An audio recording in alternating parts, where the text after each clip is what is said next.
This morning, with my cup of coffee there at the beginning of the service, Sundays are stressful days because I sit in the tech booth and run the live stream. And recently we've had some glitches in the stream, so you're always on guard.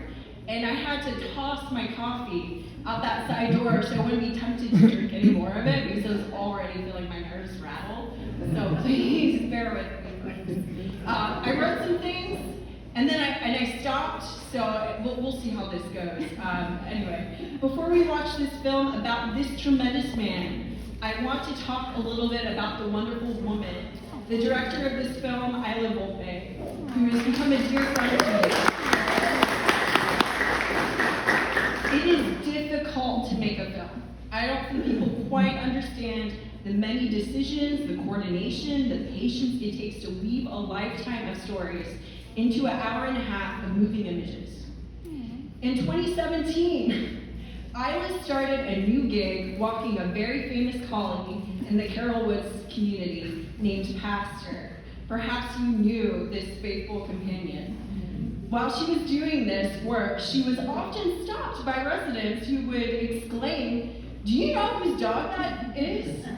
She did not know. She did not know about the Reverend Dr. Robert Seymour. She read his books. They shared countless hours talking about bigger things, his life, her life, and her Baha'i faith, and his Baptist background. One of her initial experiences with Binkley was through a meetup about the work of Carl Jung. And so it was a little bit under her radar about what Binkley is in the wider community in the Triangle. Through this budding friendship, she decided to make a documentary based on his book, Whites Only, a pastor's retrospective on signs of a new South, originally titled You Can't Hold Back the Spring, which is a much better title, you know. I think they wanted a little bit of drama. They thought that would sell more books. She found people to help her, students from Duke Center of Documentary Studies, but for a while didn't have much luck in finding an editor. Here's another thing about filmmaking. It's a lot of work to edit a film. It's hours of watching footage and reading transcripts to find the flow of a story.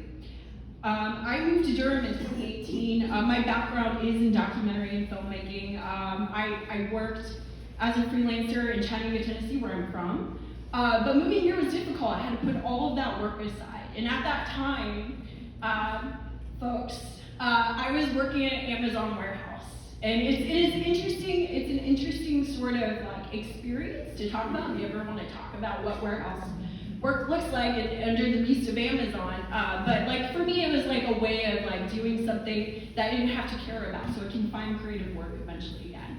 And through a series of wonderful events, I met this other Baha'i woman who said, I have a friend and she's really stuck and she's looking for an editor and maybe you guys can connect.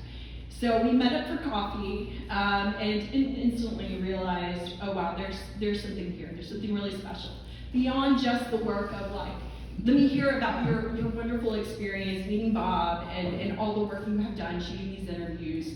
That led you to this point of wanting to find an editor. But we realized we had a lot of kinship in our own lives, which is really lovely because I guess for me being new in the area, I needed that.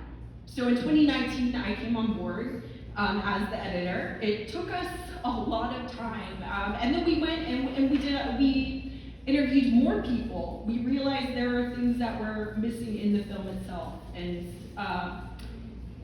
we've had some wonderful experiences with that. And of course, like 2020 hit, and I remember trying to get a lead from Amazon at that time, saying, you know, we don't know what the history of our subject could be. You know, he could pass. He's old.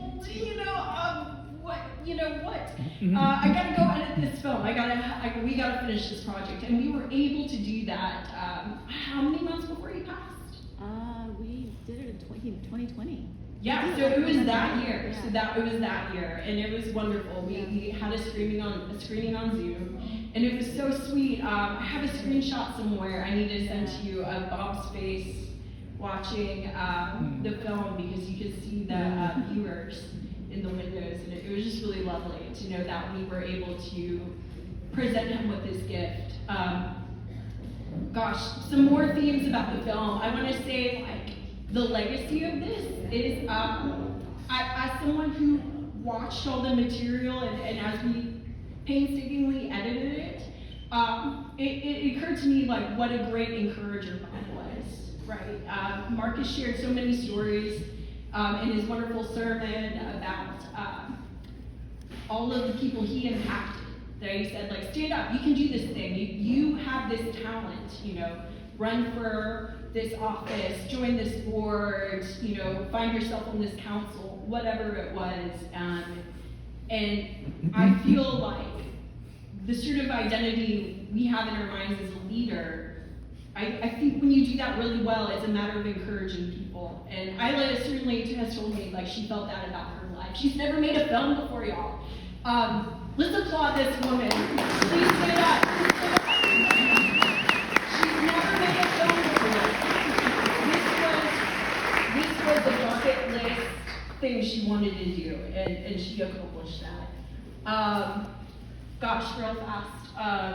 And what's really wonderful to me is I've always had a heart for, like, social justice and faith communities, and so for that documentary to put me in a place where I'm running a live stream and I'm a big part of this community, I think it was never on my radar moving here. And so I feel like God has given me a gift of finding this community and doing work that is very meaningful to me, heartfelt, and is an action of faith.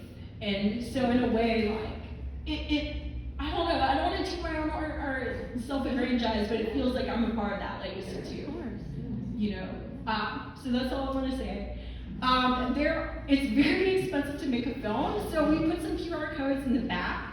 Just, you know, if you feel moved and want to make a donation, that would really help to recoup some expenses. Anyway, I hope you love it. It's certainly a labor of love for us, and something that we really strapped together. We did have big institutional help, like we put our part. I don't know what you're saying to me. Come here. I'm in the nervous ramble phase right now, I think. You have to forgive me, I have brain fog from menopause, so I do a comedy sketch here for the film. But I just want to thank Megan for just who she is. I mean, I could not have done this without her. You know, the 2 years that I worked on it before, you know, accumulating and acquiring material and footage and everything was just so overwhelming, and she came along and really saved the day, honestly. I love her so much. And this experience has just been a phenomenal, life-changing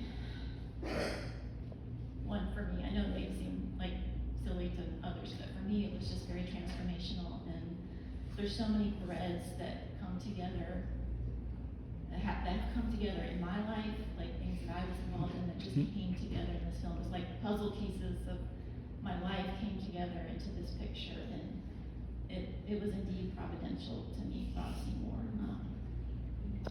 And I just want to say one last thing, that it's been very poetic. The whole thing has been very poetic. Even like the night before he died, I went to see him at the start of the pandemic. And I hadn't seen him in a while with the window visits. And I came to see him, you know, I think I was the last visitor there. And he gave me one last assignment. He said, could you please go get some black cardboard paper for this puzzle piece that I can't find, and so I can cover it up. And I'm like, okay, I'll go get it. And so that night is when he passed away, and I felt it was sort of like the curtain